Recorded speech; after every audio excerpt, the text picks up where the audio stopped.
Obadiah 13b.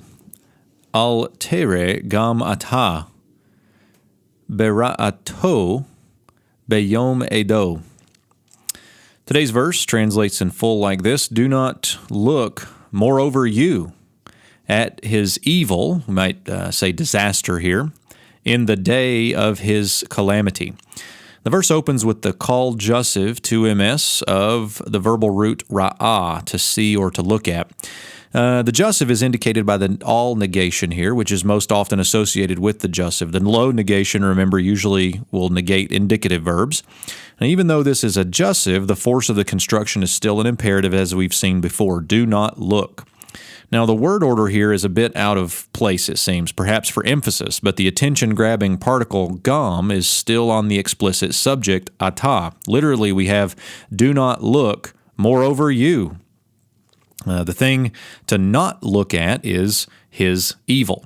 Now, while the disaster of Israel's discipline from the Lord was often because of their evil, the word here is probably better translated as misery or disaster, something that communicates the results of their evil, not necessarily the evil itself. The idea here is similar to 12a, do not stare at his misery.